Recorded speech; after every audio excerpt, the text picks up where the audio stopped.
Setiap kehamilan itu perjalanan berkat yang punya ceritanya masing-masing. Jadi, jalani, nikmati, syukuri. Hai, welcome back to my channel. Kita lanjutin lagi cerita sharing tentang kehamilan dari trimester pertama sampai trimester ketiga.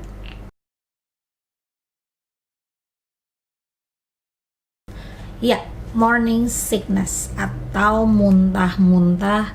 Sebenarnya nggak cuma di pagi hari sih, cuman emang waktu di bulan pertama yang masih awal-awal banget itu emang kayak di pagi tuh lebih luar biasa gitu rasanya, pengen muntah-muntah. Tapi abis itu siang, sore, kadang juga malam itu juga bisa muntah. Sempet sampai kayak 5 kali gitu lah sehari gitu ya, sampai jadi di awal kehamilan itu berat badan itu turun. Tapi udah mulai masuk ke bulan kedua itu udah jauh lebih baik. Udah kayak cuman tinggal sehari sekali aja, dan lama-lama ya udah nggak muntah-muntah lagi.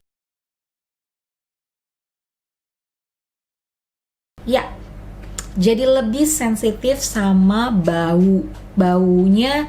Kalau di gue tuh nggak bisa nyium bau amis, kayak bau ikan yang cuman kayak dimasaknya itu, direbus lah, di steam lah, itu nggak bisa.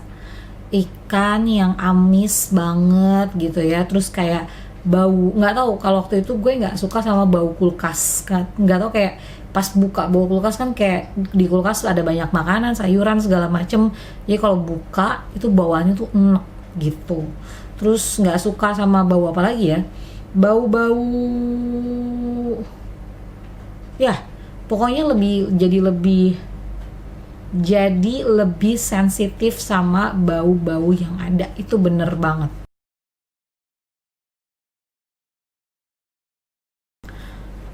Oke.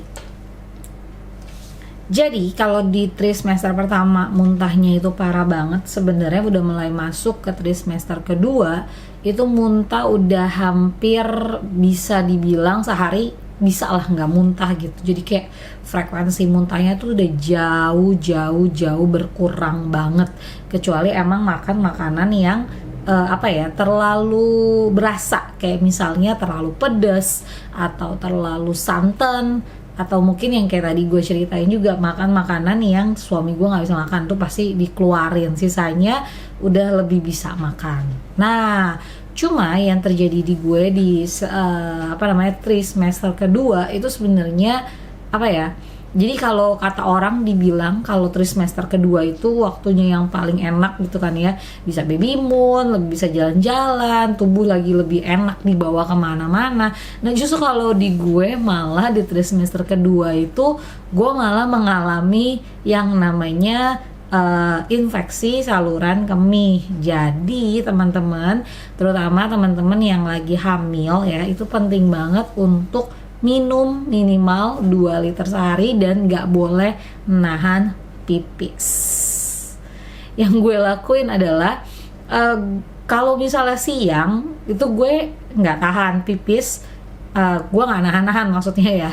Jadi kalau mau pipis ya pipis. Nah cuman karena gue kebo kalau lagi tidur, jadi pas lagi tidur tuh susah banget untuk bangun melek gitu kan ya, untuk pipis ke toilet itu tuh males banget. Atau sering kayak sadar gitu kan, bangun sadar gitu kan dari tidur malam, kayak aduh pengen pipis tapi kayak males lah, tidur lagi aja gitu. Terus kayak paginya jam 7, jam 6 baru dibangunin, baru pipis gitu. Nah itu yang menyebabkan akhirnya gue itu menderita infeksi saluran kemih. Parahnya itu sampai suatu hari, gue inget banget tuh hari Minggu ya. Jadi di hari Sabtunya gue baik-baik aja, nggak ada masalah, fine-fine aja. Tapi tiba-tiba di hari Minggu itu gue nggak bisa makan, nggak bisa minum. Jadi semua yang masuk ke dalam perut itu tuh bener-bener muntah, dikeluarin semua. Baik itu makanan maupun itu air putih ya. Air putih sekalipun tuh minum gelak terus kayak cuman lewat aja gitu langsung bulek lagi, dimuntahin lagi gitu. Jadi bener-bener parah banget. Terus udah gitu coba ke Halodoc gitu kan ya, coba konsultasi lewat Halodoc dulu waktu itu, tapi dikasih obat dan obatnya juga gak ngefek di gue. Jadi bener-bener kayak makan obat terus langsung muntah lagi, dan itu pinggang itu ya, dari pinggang kanan sama perut depan bagian kanan tuh rasanya sakit banget gitu kan, nyeri gitu kan, kayak mau tiduran salah, mau duduk juga salah, mau berdiri nggak bisa gitu kan ya, kayak bener-bener lemes karena nggak ada cairan yang masuk ke tubuh. Itu akhirnya yang membuat gue Senin subuhnya dibawa ke IGD karena udah bener-bener apa ya, kayak nggak bisa nih, gue udah nggak kuat gitu kan, kayak gitu. Jadi untuk ibu-ibu hamil atau teman-teman yang punya temen atau saudara lagi hamil, itu ingetin untuk pipis ya kan. Kalau mau pipis wes pipis aja, karena ibu hamil itu pasti akan jadi beser, apalagi di trimester yang makin bertambah gitu. Kayak trimester ketiga itu udah kayak aduh, toilet tuh udah kayak ini aneh, tempat nongkrongnya aja gitu kan, jadi kayak bolak-balik kayak gitu. Terus juga penting banget untuk minum air putih minimal 2 liter karena kita bener-bener butuh banget cairan selain makanan sehat. Nah, terus di trimester ketiga, jeng gitu kan. Ini sebenarnya pas gue lagi record ini gue lagi di week ke-37, yang mana yang udah dak-dikduk-ser gitu kan ya, nungguin kapan mules, karena kata dokter terakhir check up itu sebenarnya plasenta gue sudah menunjukkan adanya kematangan, yang mana which is itu udah siap untuk melahirkan, tinggal lu tunggu mules aja. Dan jadi kayak agak gelisah nunggu mules gitu kan. Tapi di semester 3 ini apa ya, jadi lebih, awalnya sih kayak ngerasa takut ya, jujur gue sempet kayak ngerasa panik, kayak dapet panic attack gitu kan, ini mau lahiran gimana gitu kan, gue bisa enggak gitu kan, lahirannya normal apa sesar. Terus juga kayak bener-bener kayak apa ya, banyak banget hal-hal yang bikin panik, bikin takut dan lain sebagainya. That's why itu penting banget sih untuk menambah pengetahuan, karena kan gue takut karena gue nggak tahu gimana caranya, gimana menghadapinya, gue kekurangan pengetahuan. Jadi banyak lagi tuh cari-cari tahu lagi, baca-baca lagi, terus juga kayak tanya-tanya lagi gitu kan, sama dokter juga nanya-nanya gitu. Jadi membuat lebih tenang dan nyaman. Nah, terus di semester ketiga sebenarnya pengen gue sharingin adalah posisi tidur. Jadi kalau di semester ketiga gue tuh baca di artikel katanya kan harus miring ke kiri gitu kan, karena biar oksigennya masuk ke janinnya. Kalau enggak nanti bahaya, ibaratnya kayak gitulah. Pokoknya sangat disarankan untuk miring ke kiri. Dan miring ke kiri selama tidur itu sangat teramat menyiksa saudara-saudara, karena bikin pegel ya kan, lu nggak bisa gerak. Dan gue jadi takut untuk tidur telentang ya kan, tidur miring kiri, kadang juga miring ke kanan, terus balik lagi ke kiri, lama-lama jadi nggak pewek gitu loh tidurnya. Sampai akhirnya ya gue ngobrol sama dokter gue, tanya-tanya gitu kan ya, dan dia bilang sebenarnya tubuh kita ini sudah diperlengkapi dengan sangat luar biasa oleh Tuhan. Jadi sebenarnya nggak masalah kalau misalnya kita mau telentang, kita mau tidurnya miring kanan gitu kan, diputar-putar aja itu nggak masalah. Karena ketika dia tidak nyaman gitu ya, perutnya itu nggak nyaman, kita akan otomatis balik gitu loh, ganti posisi. Jadi jangan dipaksain terus miring ke kiri sampai akhirnya nggak bisa tidur. Dan setelah ngomong kayak gitu dokternya gitu kan, gue denger kayak gitu, tidur gue yang tadinya susah gitu kan karena harus miring ke kiri terus, itu jadi sangat amat nyenyak gitu kan. Karena malah si Jule bisa bilang ke gue, gila lu tidur udah semenjak dibilang dokter nggak masalah tidurnya miring kemana gitu kan ya, malah tidurnya tuh wow gayanya luar biasa, bisa angkat kaki gitu kan. Tapi jadi lebih enak, lebih nyenyak gitu. Nah, lucunya di kehamilan gue ini, apa yang biasanya gue doyan tapi suami gue nggak doyan, itu nggak bisa gue makan di kehamilan. Contohnya kayak suami gue tuh nggak doyan makan sayur asin. Biasanya gue makan fine aja.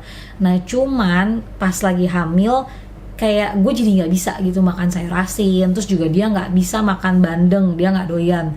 Gue tuh suka banget gitu loh bandeng yang dikecapin gitu, itu tuh kayak enak banget. Tapi pas lagi hamil makan enak di tenggorokan tuh enak gitu kan, minum kuahnya tuh enak, tapi udah kayak gitu di perut tuh kayak nggak nerima gitu loh, sampai nggak bisa tidur, bener-bener harus sampai muntahnya itu yang bener-bener nggak boleh ada sisa bandeng di dalam perut gue, segitunya.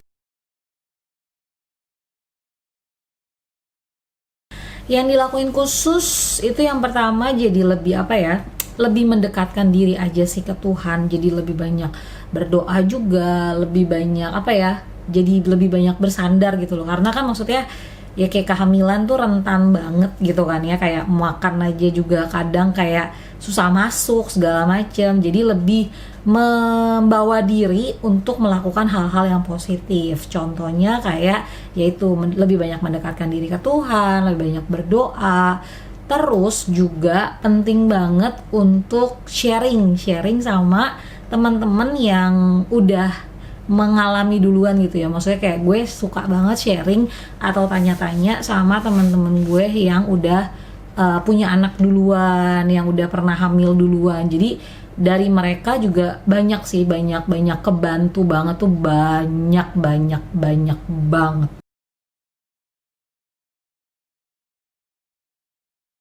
Terus selain itu juga jadi lebih apa ya, lebih sering untuk mencari informasi tentang kehamilan gitu kan ya, karena kan ibaratnya newbie nih, jeng gitu kan, nggak ada manual booknya, jadi sering lihat-lihat di artikel, baca-baca artikel di Google, atau ngikutin beberapa youtuber yang kayak youtuber dokter. Gue suka ikutin yang itu tuh Dokter Francisca di Prancis, terus juga belakangan dapet yang kayak gue sehat.com, itu juga bagus banget, dokter-dokter menjawab pertanyaan-pertanyaan yang seputar kehamilan yang pasti sering banget ditanyain sama ibu-ibu hamil. Terus juga gue ikutin Kriwil Life, itu juga bener-bener Ibu Bidan Oni Kristi yang sangat bagus banget, sampai apa ya, sangat memberikan informasi juga pengetahuan gitu kan. Terus juga cara dia bawain juga itu enak banget, dan videonya banyak banget, sampai suami gue lihat kayak ini video dia banyak ya, lu nggak pernah nonton satu video tuh sama gitu loh diulang-ulang, tapi kayak ada aja gitu topiknya yang untuk dibahas. Jadi itu penting banget sih. Juga banyak mendengarkan musik klasik, musik yang buat baby. Biasanya sih gue cari di YouTube aja, itu juga banyak mendengarkan, itu lebih membuat diri jadi lebih rileks gitu ya. Dan kalau di gue sih jadi denger itu enak buat tidur siang.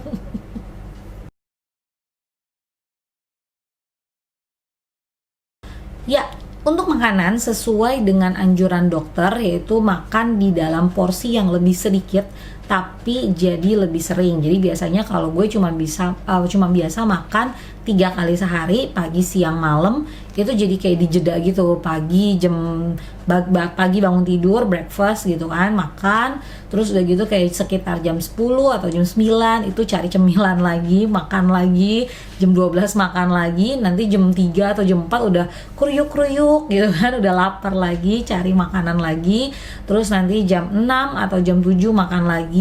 Nah sometimes di jam 9 atau di jam 10 itu juga pengen makan lagi. Iya begitu, 4 sehat 5 sempurna. Jadi lebih banyak makan sayur juga, makan buah juga, konsumsi ini juga, minum air putih juga, rutin juga minum vitamin yang diberikan oleh dokter, dan mengikuti saran dokter untuk menjauhi beberapa makanan yang kayak gini. Nanti gue tulisin di sini ya. Jadi dokter gue itu ngasih list, ini dia 10 list yang tidak boleh dikonsumsi selama lagi hamil gitu.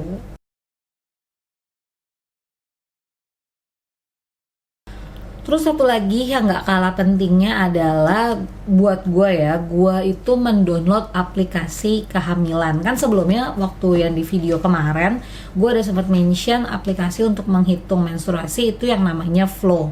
Nah sebenarnya dia juga ada untuk kehamilan, tapi sayangnya itu mesti upgrade, mesti bayar. Jadi gue nggak pakai yang itu, gue download beberapa aplikasi kehamilan kayak Pregnancy Plus, Teman Bumil, Buku Bumil, itu sih aplikasi yang gue download. Nah, tapi so far yang paling gue suka itu adalah Pregnancy Plus. Kenapa? Karena menurut gue dia itu yang paling lengkap. Artikelnya juga ada artikel harian yang kadang untuk momsnya, kadang untuk babynya, kadang juga untuk bener-bener hal yang penting banget nih untuk diketahui sama ibu hamil. Terus juga dari segi dia ada milestone-nya gitu, ada tiap-tiap minggunya gitu untuk size babynya, terus juga untuk partner infonya, untuk body smear-nya itu gimana, ada juga pengukuran kayak indikasi berat badan. Jadi week kesekian momsnya kurang lebih minimal beratnya berapa, maksimalnya berapa, kayak gitu sampai week ke 40. Itu sih, jadi menurut gue Pregnancy Plus itu salah satu aplikasi yang gue recommended banget karena emang itu bagus gitu. Juga ada benar-benar komplit deh, kalian lihat aja. Kalau Buku Bumil gue cuman lihat buat berat badannya aja karena sisanya kayak agak kurang. Kalau Temen Bumil itu juga sebenarnya salah satu aplikasi yang bagus ya, tapi nggak tahu kenapa di handphone gue habis diupdate itu malah jadi error, dan gue udah sempet coba uninstall lagi malah nggak bisa gitu loh. Jadi kayak gue mau buka milestone babynya per minggu, nah itu malah nggak kelihatan. Jadi so far yang gue pakai banget gitu ya, walaupun tiga-tiganya gue install, tapi yang bener-bener kepake banget buat gue itu yang Pregnancy Plus, itu bagus banget.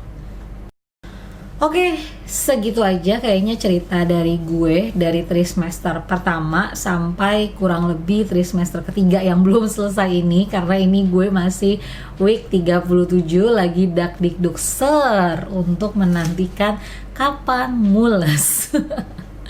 Nanti gue akan update lagi, cerita-cerita lagi untuk kalian. Semoga cerita dari gue, sharing dari gue bisa bermanfaat dan membantu teman-teman sekalian. Semangat semuanya, bye-bye.